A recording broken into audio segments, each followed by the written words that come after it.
한자 이야기, 낱말 이야기 608번째 시간입니다. 이번 시간은 부도가 났다는 말을, 부도라는 말을 한번 살펴보겠습니다.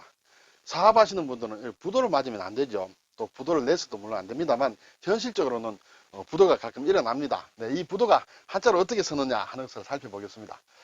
자, 부도를 맞았다 할 때는 이제 부도가 났다 이렇게 얘기합니다.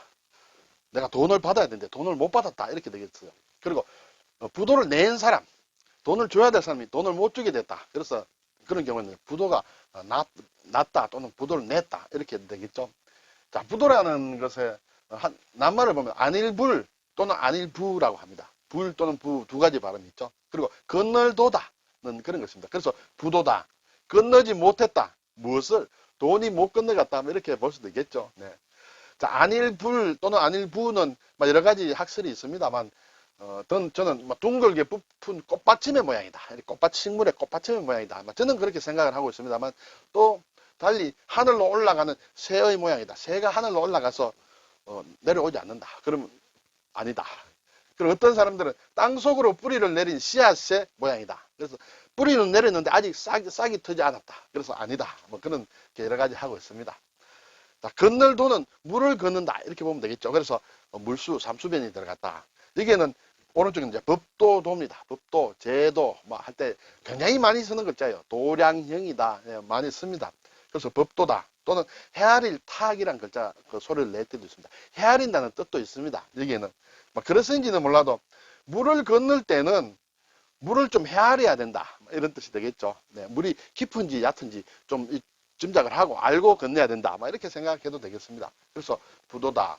자, 이 법도도라는 것은 여러 가지로 해석을 합니다. 이 글자 자체의 모양이 이렇게 자리를 뜻하는 좌석할 때 석자의 아래에 또우, 손이 붙었다. 또우는 손을 얘기하죠. 그래서 여기에서 수건근이 생략이 되고 이것이 합친 것이다. 또는 어떤 사람들은 집음자에 가죽혁이다.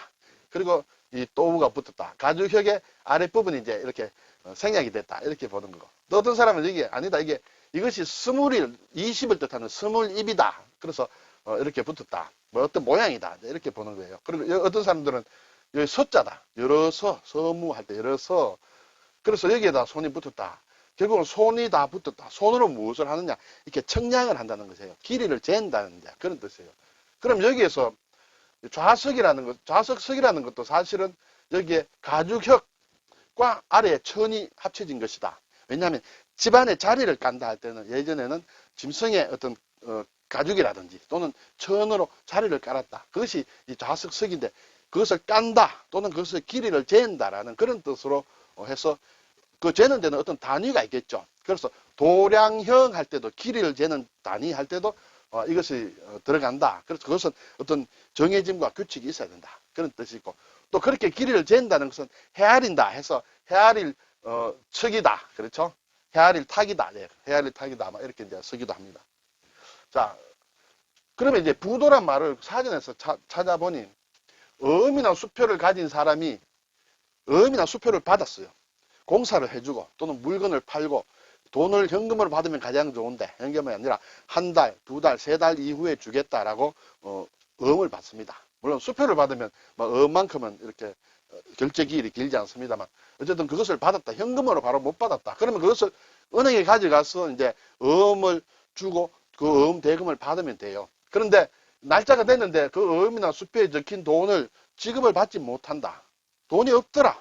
왜냐하면 어음이나 수표를 발행한 사람이 그 자기의 은행의 계좌에 돈을 넣어 놓아야 되겠죠. 그래야 어음이나 수표를 날짜가 돼서 가지고 가면 거기서 출금을 해서 이 돈을 받아올 수 있는 것이에요. 그런데 날짜가 되어서 약속한 날짜가 돼서 갔는데 잔고가 없어. 그러면 돈이 들어오지 않습니다. 그것을 부도라고 한다. 그렇게 되겠죠. 그래서 인도되지 못한다. 현금이 인도되지 못한다. 네. 현금이 건네져야 되는데 이렇게 그것이 안 됐다. 그것이 이제 부도다. 이렇게 되겠죠. 그래서 부도가 났다는 것은 내가 은행에 가서 돈을 찾으려고 어음을 제시를 했는데 돈을 못 받게 됐다. 나 부도 났다. 이렇게 되는 것이에요. 그리고 그렇게 한 사람, 어음을 발행한 사람은 부도를 낸 것이 되죠. 저 사람은 부도를 내었다. 부도를 내고 도망을 갔다든지 이렇게 되면 점점 곤란해지는데 어쨌든 그런 상황들이 왕왕 발생한다. 이렇게 되겠죠. 자, 그러면 이제 반드시 이런 경우에만 쓰느냐? 것은 아니고 일반적으로 이제 많이 쓰죠. 누가 약속을 했습니다. 야, 언제까지 내가 무엇을 해줄게. 말로. 자, 뭐 어떤 것을 해주도록 했는데 그 날이 되어도 해주질 않아. 그때는 너 부도 냈네. 꼭 돈과 관련되지 않더라도 말이나 행동이나 이런 약속 이런 것이 이렇게 펑크가 났을 때 부도 났다. 이런 얘기도 사실은 하고 있습니다. 자, 이 불이라는 것은 불도 되고 부도 된다. 네, 두 가지 발음이 있다. 어떤 때 불이고 어떤 때 부냐. 기본적으로는 불이다. 그런데 두 가지 경우 뒤에 오는 글자가 디귿이나 지읒으로 시작이 되면 부로 처리한다. 오늘 나온 부도에도 보면 이것이 디귿입니다. 그렇죠? 부 다음에 디귿이 오면 불이 아니라 부가 된다. 불도 하는 게 아니라 부도가 된다. 그렇죠? 또 지읒이 왔다. 부정이다 할 때 불정이 아니라 부정이 된다.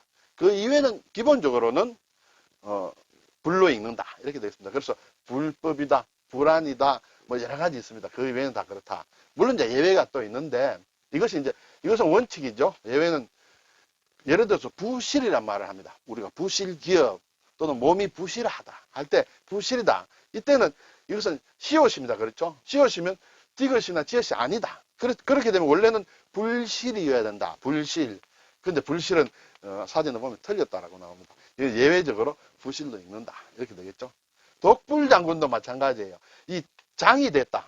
불 다음에 장이 됐다. 그러면 지읒이에요. 지읒이면 부가 돼야 되는데 독부장군이 돼야 되는데 독불장군이다. 네, 이렇게 되는 예외도 있다. 이렇게 되겠죠. 그래서 우리가 낱말을 보면서 이제 좀 알 수 있습니다. 그리고 이 안일 불은 불과 부가 발음이 두 개가 있다. 비슷한 글자가 하나 있죠. 안일 불 아래에다가 입구가 있습니다. 입으로 내 입으로 아니다라고 부인하는 것이에요. 그런 뜻입니다. 그때는 부로만 한다. 여기에는 불이란 발음은 없다. 그래서 부결됐다. 예, 통과되지 못했다. 예, 투표를 해서 결정을 했는데 이게 안 됐다. 예, 안부를 묻느냐, 편안하냐, 그렇지 않느냐. 예, 거부한다. 아니다. 그래서 막는 것을 거부한다. 그렇죠? 부인한다. 인정하지 않는다. 예, 이것을 이때는 이제 다 부자를 쓴다. 이렇게 되겠죠. 그리고 한글로 이제 부정이란 말이 있다. 부정이란 말이 있을 때 사진에 보면 한자로 예를 들어서 이러한 것이 있고 이러한 것이 있다.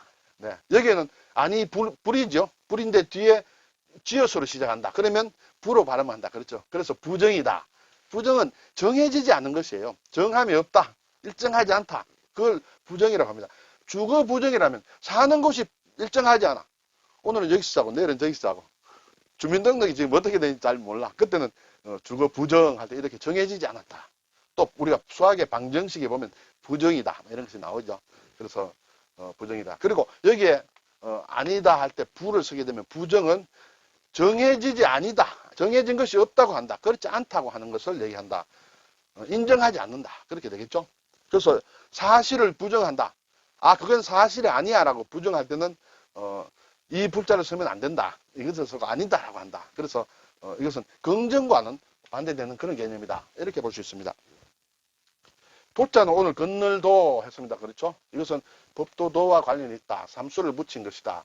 그리고 헤아릴 탁이라는 것이 있다. 굉장히 많이 써요. 제도다, 태도다, 그리고 뭐 여러 가지 많이 씁니다. 그리고 경우에 따라서 이제 탁이라고도 쓴다. 헤아린다 할 때 이 탁지보라는 것은 옛날 우리가 대한제국 시대 잠시 있었던 돈을 관리하는 나라의 곳간을 책임지는 재정을 관리하는 그런 부서를 탁지부다. 네. 경제 관련 뭐 지금으로 치면 예전으로 치면 재무부라든지 재정경제원이라든지 이런 것이 관련됩니다. 탁은 헤아린다는 뜻이죠. 지는 지급한다는 뜻이에요. 돈이 나가는 것을 이렇게 체크하는 것을 얘기한다. 이렇게 볼 수 있습니다. 자, 건널도도 상당히 많이 씁니다. 도미했다면 미국으로 건너갔다. 이런 뜻이에요. 도일, 일본으로 건너갔다. 도불 작가, 도불 피아니스트, 프랑스로 갔다. 이렇게 되겠죠. 물건을 주는 것을 인도한다. 건네준다는 뜻이에요. 그리고 강을 건넜다. 도강을 했다. 그렇죠. 도강. 물을 건넜다. 도하를 했다. 도하. 네. 우리가 군에서 이렇게 훈련할 때는 도하작전. 그렇죠. 물을 건너서 이렇게 하는 그런 작전을 도하작전이다 한다. 다리를 놓는다든지 해서 하죠. 오늘 부도가 났다. 건너지지 못했다. 결제가 안 되었다. 할 때 쓰는 것이 부도. 그리고 이때는 건널 도자를 쓴다. 이것을 한번 살펴보았습니다. 감사합니다.